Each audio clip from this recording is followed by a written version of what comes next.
Buenos días, vamos a hablar sobre la restauración de las obras del artista Sai Wokian en instancias de la muestra Impromptu realizada en Proa en los años 2014 y 2015 en Buenos Aires, Argentina.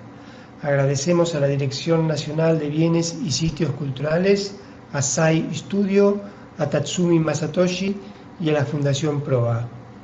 Pasamos a las disertaciones. Sai Wokian nació en China en el año 1957 en Guangzhou, provincia de Fujian. Estudió escenografía en la Academia de Drama de Shanghái. Vivió hasta el año 1995 en Japón. Su búsqueda lo llevó a experimentar con pólvora en sus dibujos y a desarrollar sus eventos pirotécnicos al aire libre. Su enfoque proviene de la mitología antigua, del taoísmo, del budismo, las prácticas revolucionarias de Mao y las imágenes terroristas. Sus conocimientos se extienden a la tecnología pirotécnica y a la medicina china. Se manifiesta artísticamente a través del dibujo, la instalación del video y la performance. Es un artista independiente, considera la pintura como el camino por el cual se transita. La pólvora, que es el fuego, es la metáfora de la búsqueda de la espiritualidad.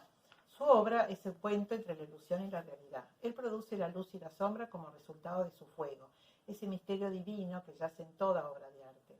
Emplea la pólvora como pigmento para producir proyectos explosivos. La elección de esta peculiar técnica artística revela aspectos fundamentales de su concepción del universo. Los fuegos artificiales reproducen el Big Bang, las explosiones de los agujeros negros en la creación de la vida. Durante 1996 reside y trabaja en New York.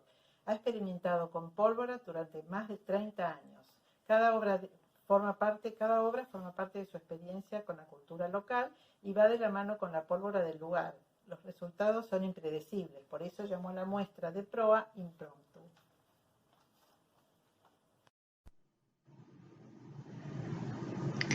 Los dibujos que diseña Sai Wokian los traza con tinta china. Esta es una tinta común en Japón y se utiliza también para la pintura y la caligrafía. Elige elementos como la pólvora y el papel porque los vapores de la pólvora crean efectos similares a los de la tinta en el papel.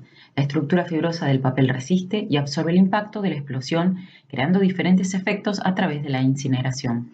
El papel japonés que usa es de cáñamo, o asa o hemp.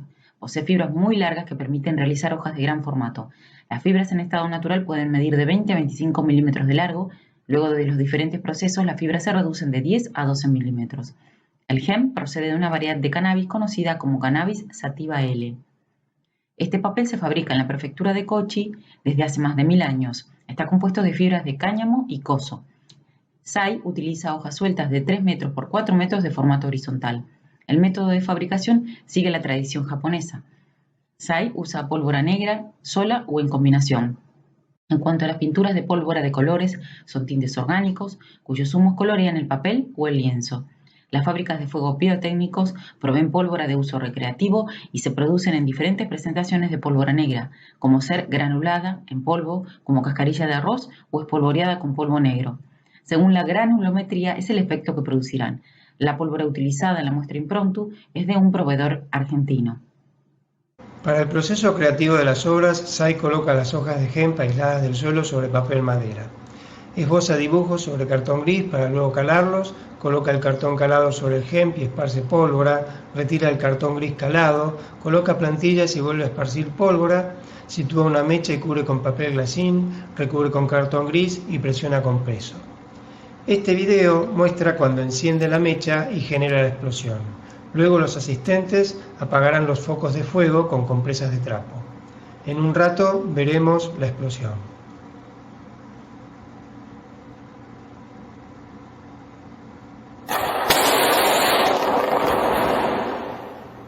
Ahora los asistentes apagan el fuego mientras Sai le da algunas indicaciones.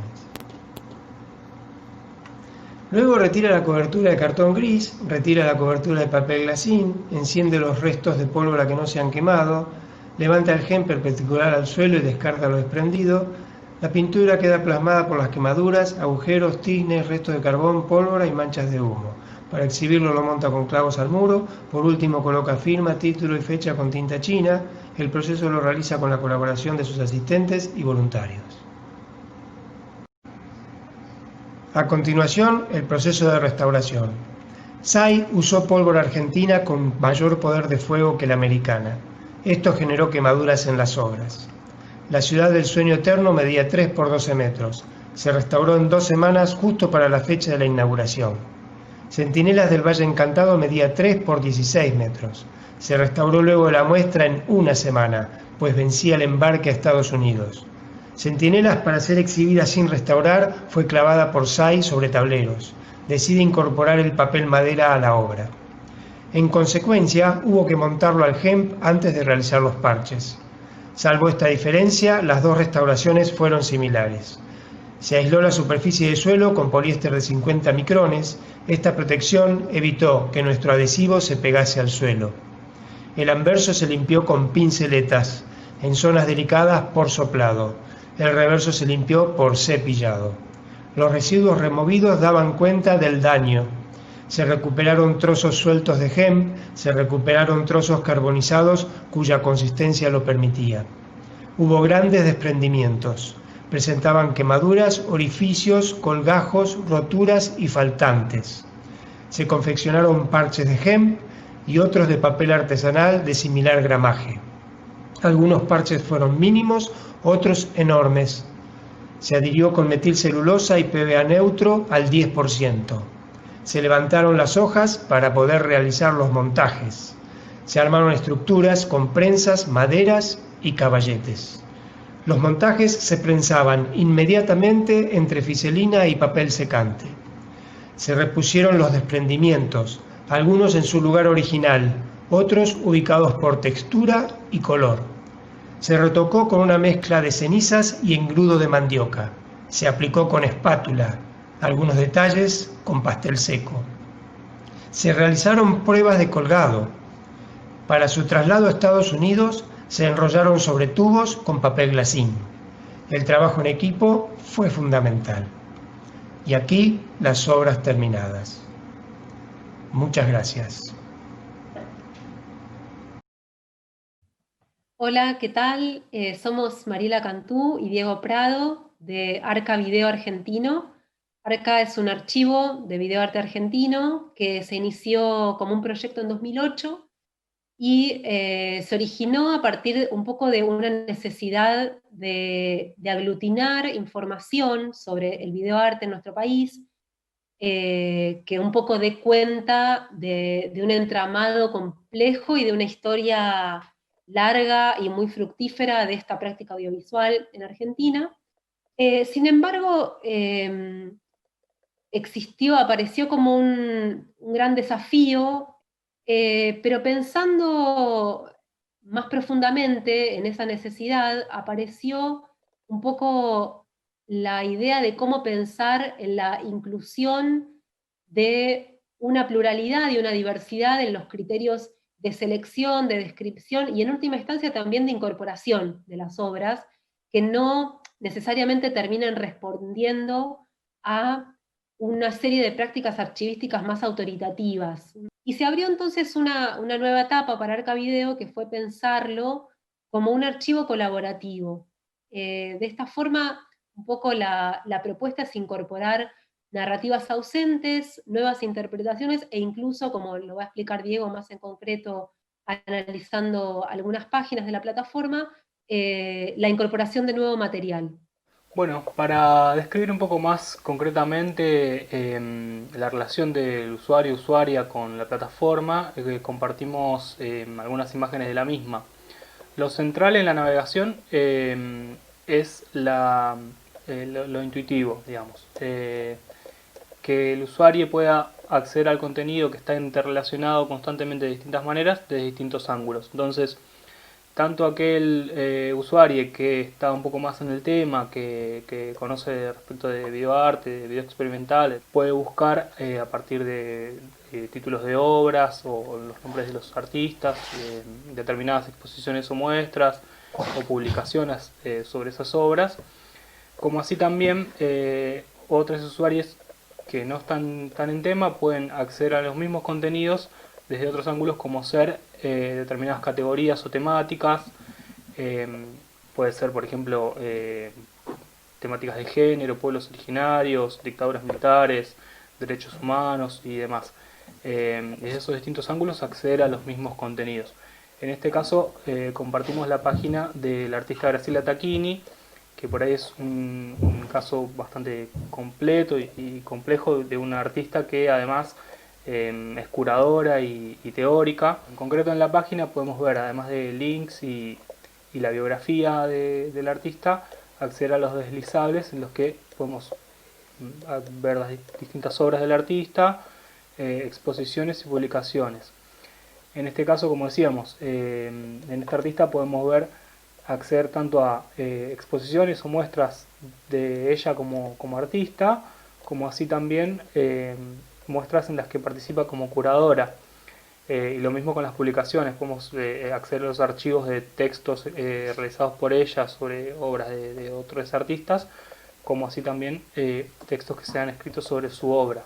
Si entramos, por ejemplo, en este caso a la página de la obra Granada, accedemos tanto a la obra misma para verla alojada en otra plataforma y podemos acceder a ella desde Arcavideo, como podemos acceder a la info de la obra en concreto, como ser la ficha técnica, la sinopsis y demás, pero en la ficha tenemos a su vez links para ir accediendo a todos estos contenidos, como la misma artista, el año de realización. Entramos al año y vamos a poder ver otras obras realizadas ese mismo año, exposiciones hechas ese mismo año y demás, como así también las distintas personas que trabajan, que han realizado roles técnicos en la obra.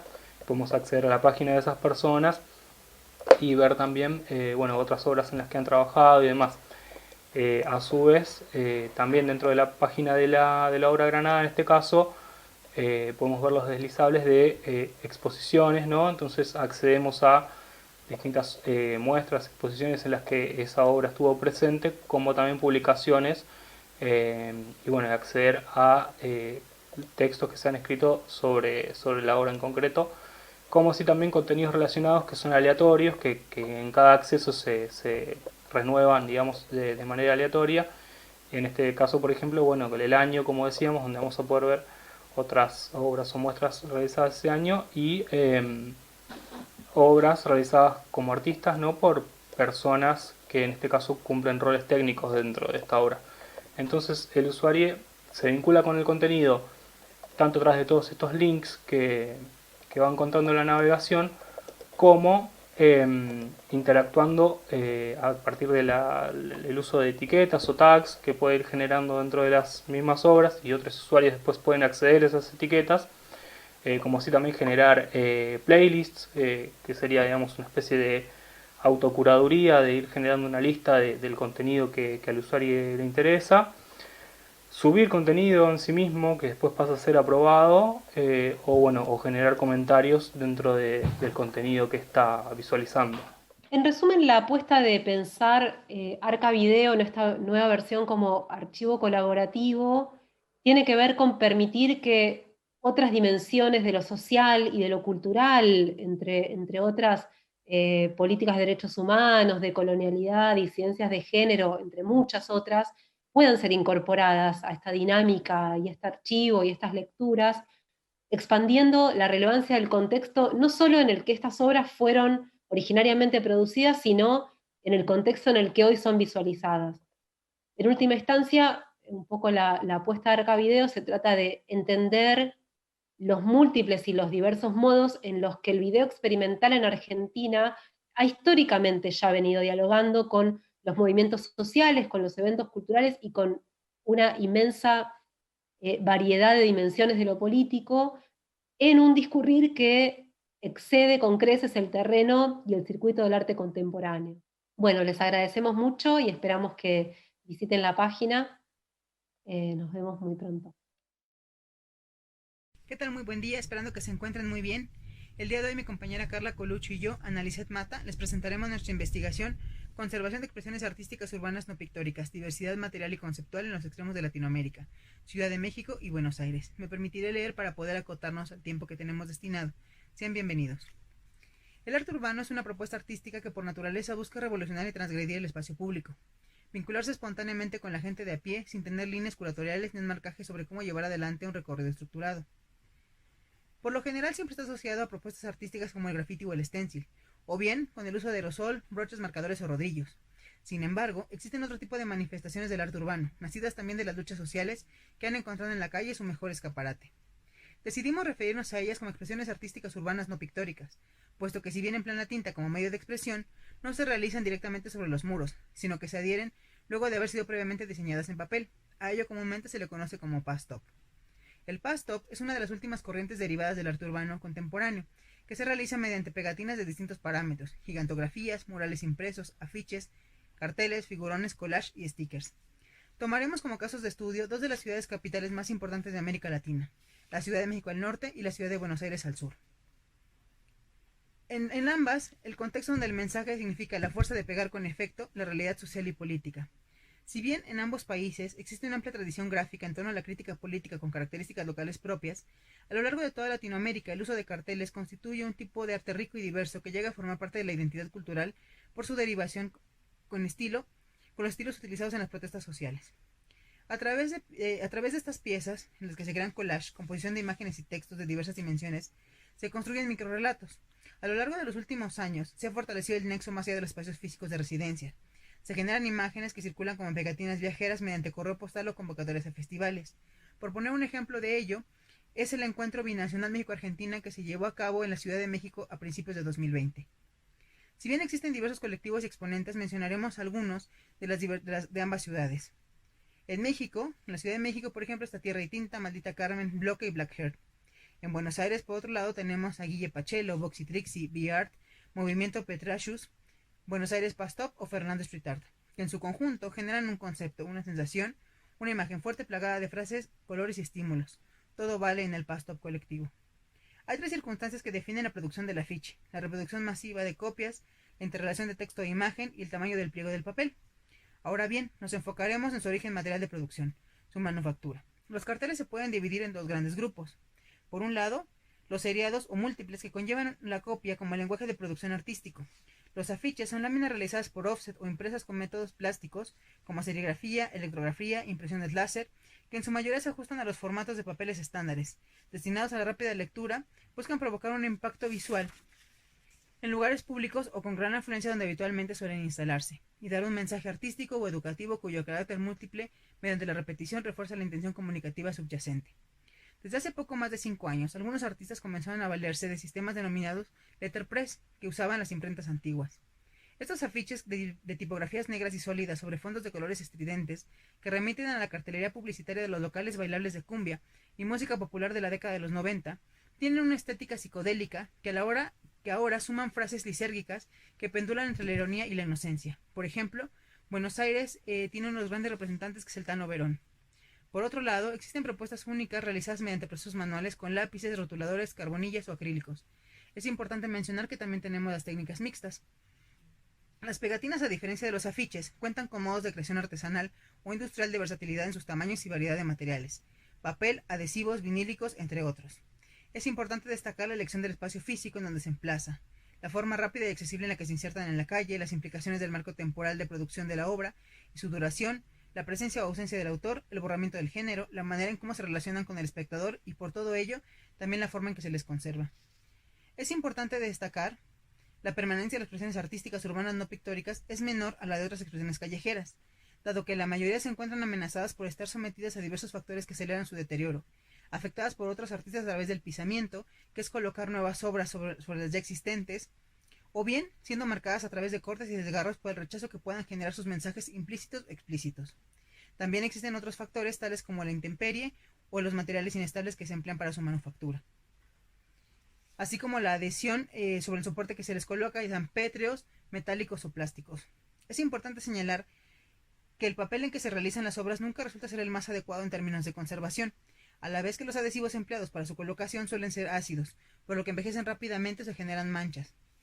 Por otro lado, también es interesante que a través de una entrevista realizada al artista Ale Yorga, comenta que intenta trabajar con materiales profesionales por cuestiones de durabilidad de la intervención, como el adhesivo Weppel o cola vinílica Kekol. En paralelo, y debido a la gran cantidad de adhesivo que se consume, empezó a indagar sobre la producción de un adhesivo de producción propia, tomando como referencia los que se venden en España, como por ejemplo el Bencol en polvo. Es evidente que la transformación de la materia tiene consecuencias directas sobre la intención del discurso estético del artista, pero en la heterogeneidad de las opiniones radica la riqueza de este movimiento. Por ello, Para poder trazar un panorama acerca de la metamorfosis, el paso del tiempo y sus efectos sobre la significación de las obras, debe iniciarse un proceso de documentación de la opinión de diferentes creadores y colectivos artísticos contemporáneos en ambas ciudades, por medio del instrumento metodológico de la entrevista. Además de la imposibilidad de impedir la degradación, se torna extremadamente necesario abrir una profunda reflexión sobre el concepto de ruina prematura, en diálogo con la comunidad académica para enriquecer la construcción de un campo de estudio sobre las expresiones artísticas urbanas no pictóricas. Tenemos por un lado un aspecto concreto, matérico-físico. Las pegatinas tienen una vida útil muy corta, ya que corresponde a una expresión creativa que dura lo que el soporte del papel es capaz de perdurar en la calle. Esta dinámica efímera y de constante intervención genera diversas capas día a día que se entretejen en el entramado social. El estudio de las pegatinas dentro del arte urbano presenta una profunda escasez de material bibliográfico, estudios de casos o investigaciones. Por ello, el desarrollo del arte urbano contemporáneo exige un estudio y documentación desde miradas amplias y multidisciplinares. Debe impulsarse una investigación sobre materiales artísticos modernos y establecer una base de datos de acceso público, en la que prime la descripción de las técnicas, pero que también contemple el seguimiento de la evolución de los materiales, así como sus procesos de degradación. A su vez, consideramos que debe incorporarse la herramienta virtual de las redes sociales, donde gracias a diferentes grupos y al propio público consumidor se genera un acercamiento libre a los registros de los murales en la web. De esta forma, aunque las obras sean efímeras o muten, perdurará una constancia de su existencia como testimonio del proceso creativo. Para conservar un patrimonio es necesario primero conocerlo. Muchas gracias a los organizadores por contemplar nuestro trabajo y muchas gracias a ustedes por su atención. Que tengan excelente día. Hola, mi nombre es Luciana Feld y voy a contarles el trabajo que realizamos junto a Laura Hartman llamado Microcirugía Textil, una alternativa para el tratamiento estructural de la pintura contemporánea sobre lienzo. En este caso, restauramos la obra Figura estoica del artista María Luisa Pacheco. Este óleo sobre telas pertenece al Museo de Arte de Dallas y cuando llegó el mismo poseía una rotura en el cuadrante inferior izquierdo. Por esto, esta obra nunca había sido exhibida en el museo. Gracias a un subsidio de la Fundación Getty, que el museo recibió el año pasado en la iniciativa Conserving Canvas, no solo está la posibilidad de restaurar esta pieza, sino también de enseñar y difundir respecto de la técnica de restauración hilo a hilo o microcirugía textil. Esta técnica, desarrollada hace aproximadamente 40 años por Wilfried Hebert en Alemania, permite devolver la integridad visual y físico-mecánica del lienzo. La iniciativa comprendió no solo la capacitación, sino también una reunión de expertos donde se acercaron discípulos de Hebert de distintos lugares para compartir, discutir e intercambiar respecto de esta técnica y fue sumamente también interesante este encuentro. Lo que les queremos comentar respecto de lo que es la microcirugía textil y cómo es muy conveniente para el tratamiento de obras de arte moderno y contemporáneo, es que una de las ventajas que tiene este tratamiento es que no es necesario retirar del bastidor la obra para el momento de tratarlo, pudiendo conservar el montaje original, en el caso de que haya montajes complejos o incluso bastidores diferentes, bueno, no tenemos necesidad de desprender la obra del soporte secundario.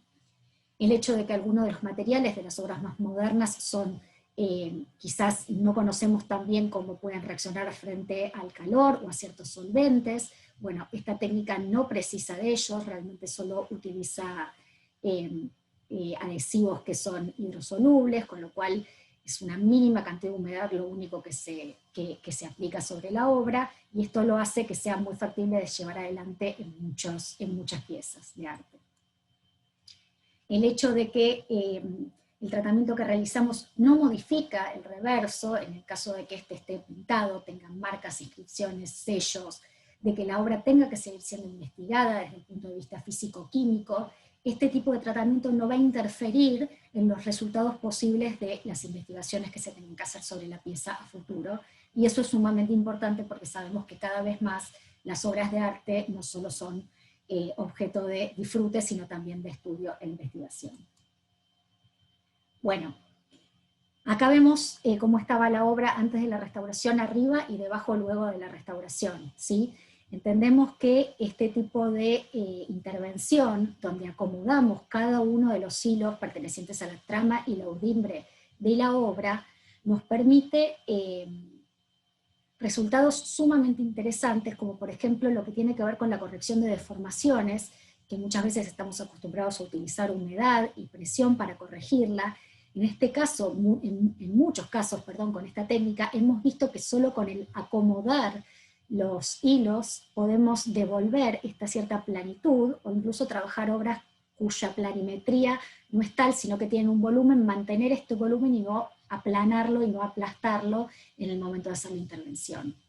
El hecho de que la obra, que la restauración, perdón, sea prácticamente imperceptible luego de ser terminada, como vemos abajo, donde se mantiene el color, la textura, sí, el tejido original, es muy interesante, sobre todo en aquellas obras en las cuales o se continúa viendo el textil o se tiene que ver también por el reverso.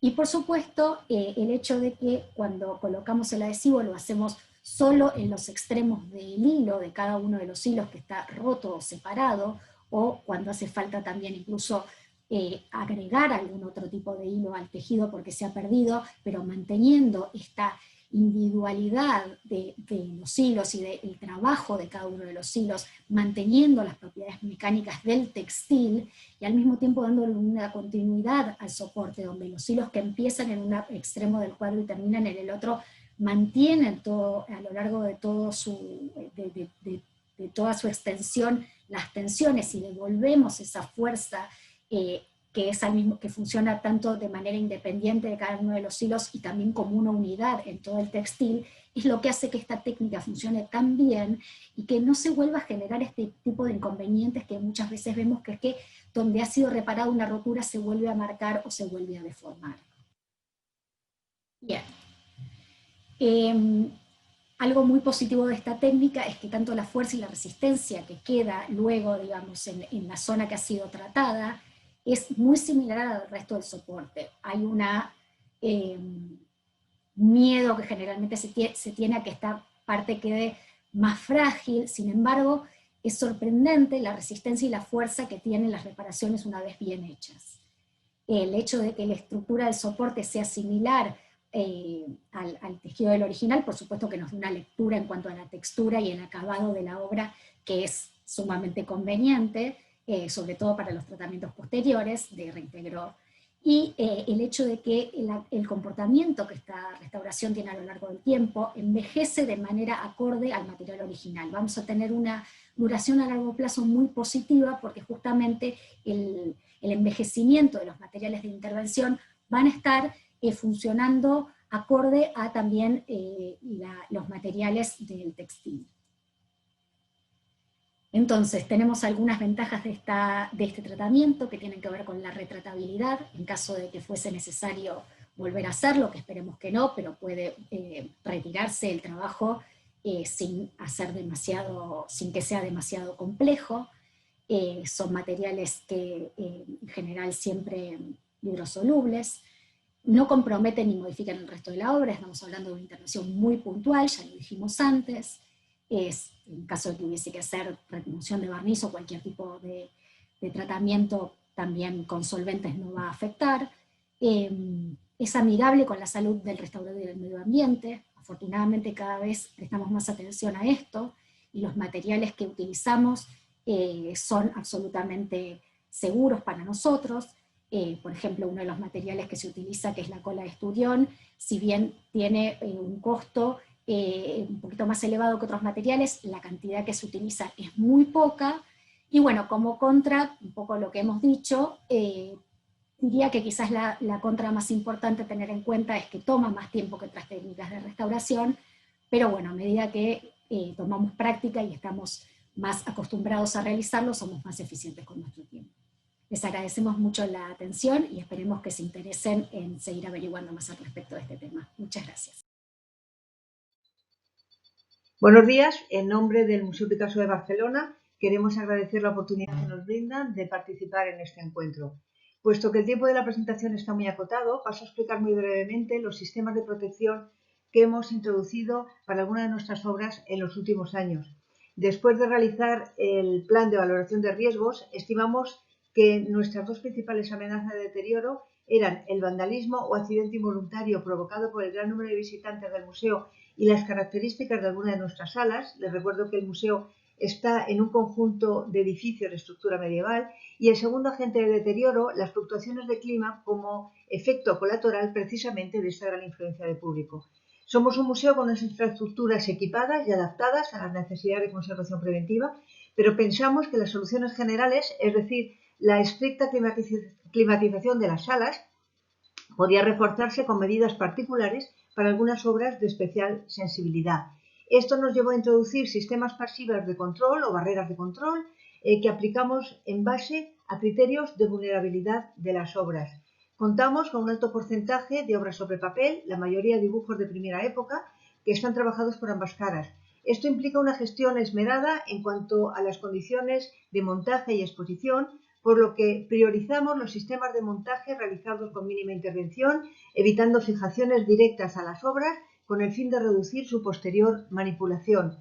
En cuanto a las pinturas, sobre todo a las pinturas de gran formato, seguimos una política de protección con vidrios de conservación y protección de reversos con entelados flotantes que reducen las vibraciones durante los desplazamientos y evitan alteraciones mecánicas de la capa pictórica. A finales del 2020, todas nuestras pinturas dispondrán ya de vidrio de conservación en las salas. Por último, no podemos obviar los diferentes tratamientos de restauración que la colección ha sufrido a lo largo del siglo XX y que en algunos casos han aumentado su nivel de vulnerabilidad. Por ello, se han establecido unos protocolos de presentación de las obras con el fin de protegerlos mejor del visitante, normalizar los formatos y buscar soluciones museográficas encaminadas a mejorar las condiciones de conservación. Paso a explicarles de una manera visual con algunos ejemplos muy rápidamente. En este ejemplo, una pintura realizada sobre una pandereta con una restauración antigua en una fisura en la parte del pergamino. La solución de una vitrina climática nos mantiene el soporte en perfectas condiciones, cuando sin estas condiciones de conservación el pergamino era extremadamente sensible a las fluctuaciones de humedad y por tanto se sufría por la parte de la fisura. Una obra de gran formato con una capa pictórica muy desigual debido al proceso creativo del artista, sin barniz, con muchas zonas de preparación a la vista, empastes muy desiguales y con un historial de pequeñas pérdidas como consecuencia de este proceso creativo. Finalmente, la instalación primero de un entelado flotante por el reverso y de una vitrina, de la instalación de la obra en una vitrina climática, nos permite mantener a lo largo de los últimos años en que la obra se instaló la pintura en perfecto estado de equilibrio y estabilidad.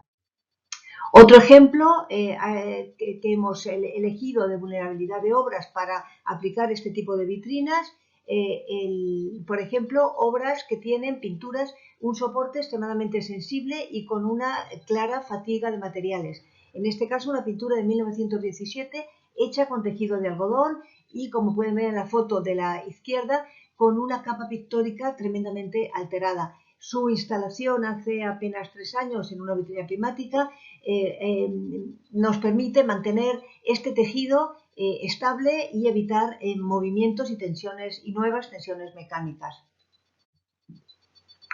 Otro ejemplo que hemos elegido ha sido para obras sobre papel que tuvieran el soporte muy oxidado, muy degradado. En este caso, además, se añadía a que el proceso creativo Picasso había unido 2 fragmentos de papel y, por tanto, cualquier fluctuación de humedad provocaba unas tensiones mecánicas evidentes en el papel. Pues, como les digo, su inclusión en una vitrina climática permite en este momento tener la obra en condiciones de estabilidad. Y por último, nuestro gran reto, que ha sido la vitrina climática que se aplicó a la obra de Ciencia y Caridad hace un par de años. Es una pintura de gran formato con un complejo historial de intervenciones y desplazamientos que, unido a una intervención que se realizó en el año 70, una intervención de soporte, un rentelado claramente inadecuado. En el año 17 procedimos a realizar una nueva intervención. Ven ustedes aquí las fotos de arriba, detalles de antes de la fijación de color y las fotos inferiores, cómo quedó la obra una vez hecho el proceso de fijación de color. Fue un proceso de consolidación muy largo, muy complejo. La obra, les recuerdo que es una obra de gran formato. Y una vez completado todo el proceso de consolidación y restauración y limpieza de capa pictórica, procedimos a aplicar un enterado flotante que evitara, la obra estaba montada sobre el bastidor, no se desmontó del bastidor y por tanto se aplicó este enterado flotante que evita vibraciones en caso de movimientos internos de la obra. Una vez concluido este proceso de restauración de capa pictórica y enterado flotante, procedimos a la construcción de una vitrina climática de gran formato, instalamos la obra en ella. Se trata de una vitrina de altas prestaciones, compuesta de un marco de aluminio con un vidrio sellado en fábrica a este marco, un vidrio de seguridad y antirreflectante y una protección trasera rígida y que sella perfectamente el conjunto. Todo ello acondicionado interiormente con un sistema pasivo de humedad a través de Prosor, acondicionado al 55%, nos permite mantener la estabilidad interna de la obra y evitar nuevos movimientos de capa pictórica y de soporte. Y por otra parte nos permite también un registro de humedad interior a través de este sensor electrónico instalado en el interior. Semanalmente nosotros tomamos los datos a través de este pequeño lector y podemos llevar el registro de la estabilidad de nuestra obra. Y con ello concluyo. Muchísimas gracias por su atención y esperamos poder seguir mejorando e implementando sistemas de mejora en nuestras colecciones. Muchas gracias. Hola a todos y a todas, mi nombre es Elina Dusi y soy catalogadora del Archivo Histórico de Radio y Televisión Argentina. Hoy voy a presentar una ponencia, que el título lo pueden leer en pantalla, y como contamos con escasos minutos para la presentación, no voy a hacer un gran desarrollo del tema, así que la idea es poder plantear algunos lineamientos muy generales, que en todo caso después van a poder ser complementados con la ponencia que se va a publicar en las actas de este encuentro. La presentación va a estar dividida en tres partes. Primero voy a plantear algunas de las cuestiones específicas de la documentación de los archivos de televisión que funcionan dentro de la estructura de un canal. Después voy a hacer un repaso histórico por los archivos de Canal 7, la televisión pública, y por último voy a presentar de manera muy esquemática un proyecto orientado a la documentación del archivo, que contiene un esquema de catalogación que armé a partir de la adaptación de una serie de estándares internacionales. Para empezar, comentar que los primeros archivos de televisión aparecieron de manera temprana, cuando el medio se institucionalizó en los primeros canales privados y públicos, esto es entre la década del 40 y del 50. Obviamente a lo largo de la historia todos estos archivos fueron concebidos de distinta manera, pero si tuviésemos que ponernos muy esquemáticos, podríamos decir que los archivos de televisión se dividen en dos grandes corrientes. Por un lado, una que tiene una perspectiva funcional comercial, entonces está encargada de la conservación de aquellos contenidos que luego van a poder ser reutilizados o reemitidos. Y por otro lado, una corriente que tiene una perspectiva más bien patrimonial, entonces está focalizada en la preservación de aquellos contenidos que son considerados de valor cultural o patrimonial. Obviamente estas dos corrientes no son excluyentes, pero lo cierto es que suelen estar en tensión. Y como la televisión no nació como un medio con una conciencia patrimonial, lo cierto es que la conformación de los primeros archivos estuvieron más orientados a esta primera corriente, ¿no?, funcional. Pero bueno, a partir de los 70 y 80, con iniciativas de la FIAT y de la IFTA, de a poco los archivos de televisión empezaron a empaparse con esta conciencia patrimonial.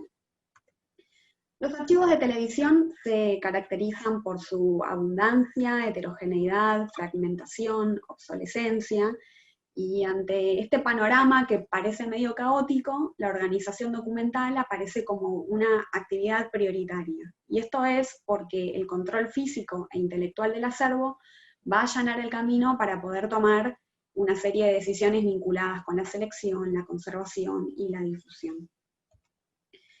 Yo no me voy a detener mucho en esto ahora por cuestiones de tiempo, pero sí quería comentarles que hacia fines del siglo XX las instituciones archivísticas ingresaron en una nueva etapa denominada postcustodial, que estuvo volcada a la normalización de los instrumentos de descripción, búsqueda y recuperación de datos. De a poco estas transformaciones tuvieron resonancia en el campo archivístico de la televisión y empezaron a aparecer los primeros estándares y esquemas para catalogar los recursos audiovisuales. Algunas de las iniciativas que a mí me parecen más relevantes están listadas en esta placa. Y bien, en el año 51 se fundó la televisión pública, o LS82 TV Canal 7, y es la primera y más antigua emisora de la Argentina. Y en sus tempranos inicios, el acopio de material audiovisual derivó en la conformación de un archivo que desde el vamos estuvo concebido con esta perspectiva funcional. Por cuestiones operativas, el archivo se desdobló en dos secciones, un archivo de noticias y un archivo de artística, y ambos se caracterizan por la heterogeneidad de soportes y de contenidos. A lo largo de la historia, cada archivo, o sea, el de noticias y el de artística, tuvo la potestad de administrar el material según sus propias lógicas. Y entre otras cuestiones, esta situación derivó en la carencia de inventarios generales, en la superposición de esquemas de catalogación y en la proliferación de bases de datos que en la actualidad nos resultan obsoletas. Pero bueno, en el año 2013, a partir de un decreto del Poder Ejecutivo, se creó el Archivo Histórico de Radio y Televisión Argentina con el objetivo de preservar los registros audiovisuales y sonoros de RTA, esto es, Televisión Pública y Radio Nacional. Entre otras cuestiones, esto marcó un punto de inflexión porque estableció como premisa de su funcionamiento el acceso universal a los registros vía Internet. Por eso se creó el archivo Prisma. En su corta vida, este archivo creó un esquema de catalogación unificado para poder disponibilizar más de 2.000 registros audiovisuales y sonoros. Y bueno, digamos que el archivo histórico de RTA se montó sobre la estructura de un archivo desdoblado, desorganizado y heterogéneo, entonces la gestión documental aparece como uno de sus principales desafíos. En mi calidad de catalogadora del archivo, yo el año pasado empecé a desarrollar un borrador, un proyecto orientado a la unificación, clasificación, catalogación y normalización del acervo. Con la idea de poder ir de lo general a lo particular y de adecuarse a determinadas normas, este proyecto está dividido en 3 etapas. Una primera de inventario y clasificación, una segunda de implementación de un esquema de catalogación y una tercera de desarrollo de gestor documental. Yo hoy me voy a detener en la segunda etapa, la de implementación del esquema, para contarles que yo armé un esquema de metadatos descriptivos y técnicos para la catalogación de los activos y las instanciaciones del acervo. Para decirlo de manera rápida y fácil, los activos serían los contenidos de las obras audiovisuales, sonoras o iconográficos, y las instanciaciones vendrían a ser la materialización física o digital del activo. Este esquema yo lo armé a partir de la adecuación de una serie de estándares, principalmente del estándar de la PIBICOR, que es un esquema de metadatos creado por la Comunidad de Radiodifusión Pública de Estados Unidos, pero también utilicé recomendaciones de la FIAF, de la ICA y de la norma mexicana. Y esta estructura de campos tiene 47 campos, de los cuales 25 están reservados para la descripción de activos y 22 para las instanciaciones. La idea de este esquema es poder generar un puente entre el archivo y sus usuarios, sean productores audiovisuales, investigadores o público en general. Y bueno, para ir cerrando, comentarles que este proyecto está ahora siendo evaluado por las autoridades y en lo personal me gustaría que sirva como un punto de partida, como para discutir estas cuestiones y después poder ampliarlo, no solo a lo que es material histórico, sino también a lo que es el material actual, porque el canal todos los días está generando nuevos contenidos y alimentando el archivo, y también este esquema poder ampliarlo a otros registros, como por ejemplo registros textuales que hacen a la documentación histórica del canal. Les agradezco muchísimo por la escucha y quedo a su disposición para cualquier consulta y pregunta. Gracias.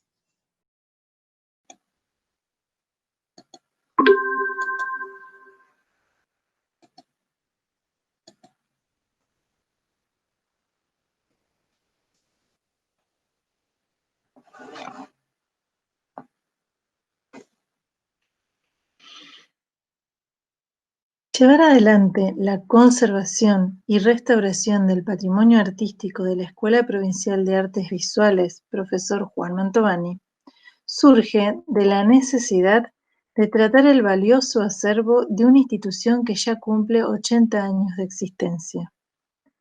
Inicia en el año 2020 el relevamiento sistemático del patrimonio que suman más de 100 obras de diferentes artistas plásticos santafesinos, diversas disciplinas y materialidades.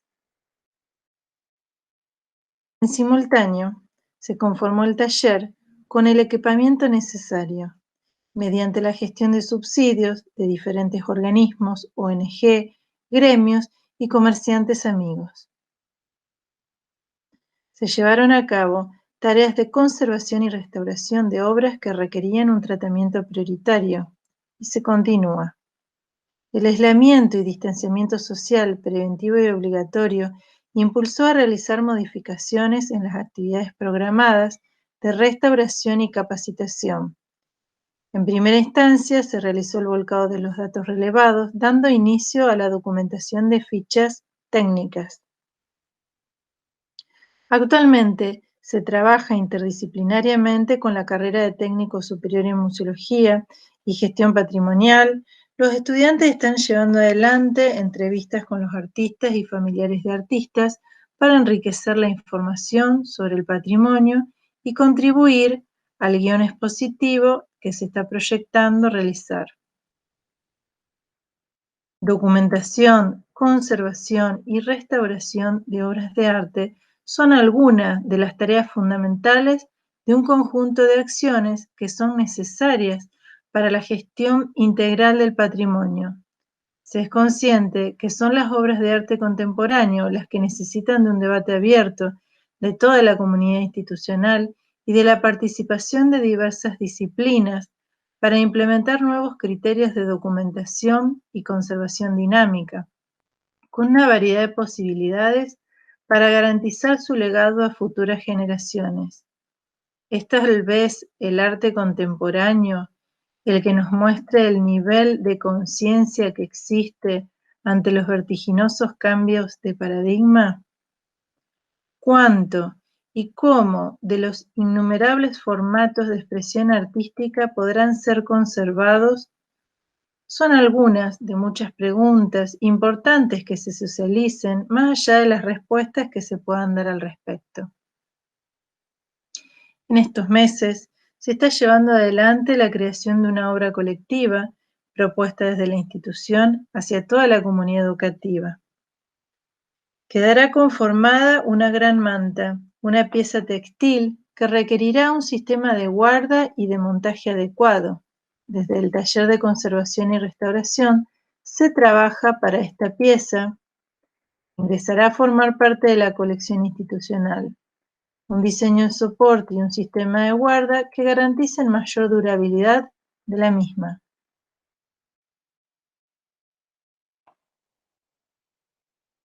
Diversos deterioros que se producen en el transcurso del tiempo conlleva, en algunos casos, a estados de conservación regular o malo de las piezas que se encuentran actualmente exhibidas en diferentes espacios del edificio educativo.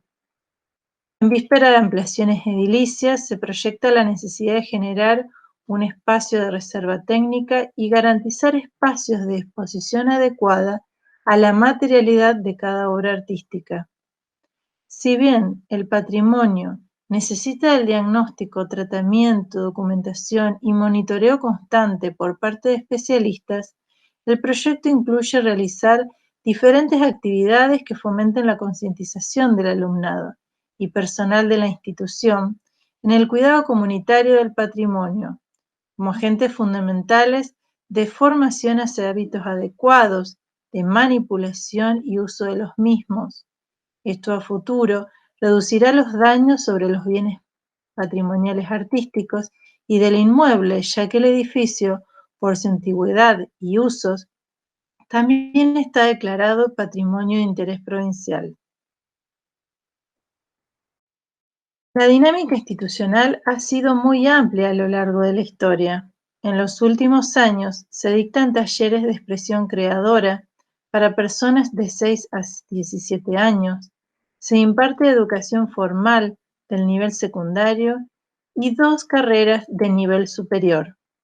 Si dentro de la formación académica de la producción artística se incluyen hábitos sobre la valoración y cuidado de las obras realizadas en otros tiempos, en otros estilos o con otra ideología, pero tan nuestro por ser gestado en la sociedad en que se vive, se estará invirtiendo así en calidad educativa y cultural.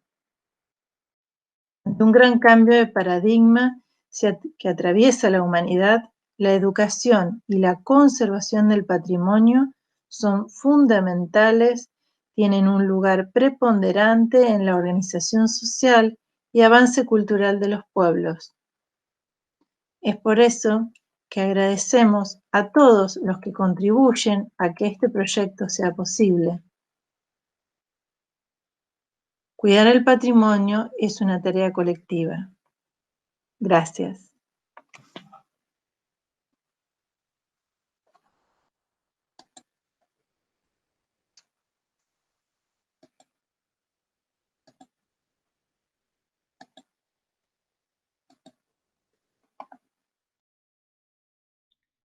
Hola, mi nombre es Enrique Morales y soy estudiante de Gestión de Arte y hoy les voy a estar presentando la temática Publicaciones de Artista y sus problemáticas de catalogación, Edgardo Antonio Vigo en el Museo de Arte Moderno de Buenos Aires. Quisiera empezar con esta cita de Anne Thurman James, que es la directora del Centro de Investigación para Publicaciones de Artista del Museo de Arte Moderno Weserburg. Dice, las publicaciones de artistas son todas aquellas formas de expresión desarrollada por artistas con la múltiple reproducción en mente. Sin embargo, no es la intención de este trabajo ni la de esta presentación dar una única definición, sino señalar características que las vinculen y debatir sus problemáticas de catalogación. Algunas de estas características son su reproductibilidad, caducidad, circulación alternativa, gratuidad o bajo precio. Tienen formatos frecuentes como libros, periódicos y revistas, postales, efémera, indumentaria y materiales accesibles como papel, plástico, cartón. Algunos medios de producción utilizados son fotocopias, impresiones o técnicas de grabado, y también se pueden identificar motivaciones por las cuales se crean, como estéticas, buscando el desborde de las categorías instituidas, políticas, tratando de evitar la censura, o como un modo de desafiar los circuitos hegemónicos, económicas, para reducir los precios, y sociales, con la intención de accesibilizar el arte en términos de precio y alcance. Edgardo Antonio Vigo nació en 1928 y murió en 1997, y es un artista argentino nacido en la ciudad de La Plata, influenciado por el dadaísmo y Fluxus. Sus obras incluyen poesía visual, arte conceptual, performance, arte correo, y sus publicaciones como las revistas Diagonal Cero, WC, Hexágono, entre otras. El Museo de Arte Moderno de Buenos Aires alberga un gran número de estas piezas del artista, y en 2019 desarrollé una ficha para la catalogación de las piezas de Vigo. Valeria Semilla, jefa del Departamento de Patrimonio, me ofreció aplicarla sobre el fondo de Vigo del museo, y para esta presentación quería traer la revista Hexágono 71 porque me parece que es un ejemplo clave para mostrar lo que es una publicación de artista. Hexágono 71 fue una revista experimental que se llevó a cabo durante 1971 y 1975, abarcando una cantidad de 13 números que recopilan obras y textos de autores argentinos e internacionales. El formato de la revista es una carpeta de hojas sueltas e intercambiables y se aleja de los formatos tradicionales de revista, y específicamente en este número CD se pueden encontrar trabajos de arte y poesía visual o ensayos e historietas. Aquí se pueden ver estos trabajos con otros artistas que están dentro de la revista, como esta pieza de Zavala o esta poesía visual de Edgardo Vigo. Al momento de que entraron estas piezas al museo, fueron consideradas como material bibliográfico y se las inventarió y almacenó en biblioteca, en donde perdieron esta intención artística de las piezas. Se alteró su acceso y también hubieron varios problemas de conservación a partir de la aplicación de sellos, manchas de humedad, dobleces, utilización de adhesivos y la manipulación indebida. Mi propuesta fue retirarlas de biblioteca y relocalizarlas en la colección, creando una categoría propia de publicaciones de artista. Para esto, creé una ficha que se aleje de las fichas tradicionales a partir de la utilización de distintas capas de información. Para crear la ficha, investigué en museos como el Guggenheim o el Museo de Arte Moderno Westerburg, en donde inicia la ficha con campos generales, como esta ficha general que les muestro en la presentación, en donde están los campos de título de la publicación, fecha, número de tirada, dimensiones y varios más. A esta ficha general le siguen 3 apartados de información más específica a los contenidos de la publicación, como el primer apartado, que se dedica a los textos de la publicación, con campos como autor, año, extensión, entre otros. El segundo apartado está dedicado a los trabajos plásticos, con los campos que pueden ver acá de título, año, técnica, las medidas, si tiene una firma o no. Y el tercer apartado está dedicado a los participantes de la revista, con su nombre, fecha y lugar de nacimiento y una breve biografía. A partir de esta ficha y de esta experiencia, se abrieron varios interrogantes que afectan no solo al Departamento de Patrimonio, sino también a otras áreas del museo, como biblioteca, conservación y curaduría.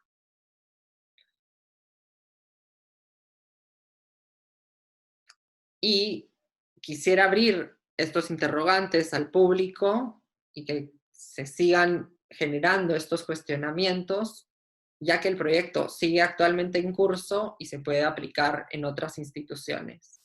Muchísimas gracias.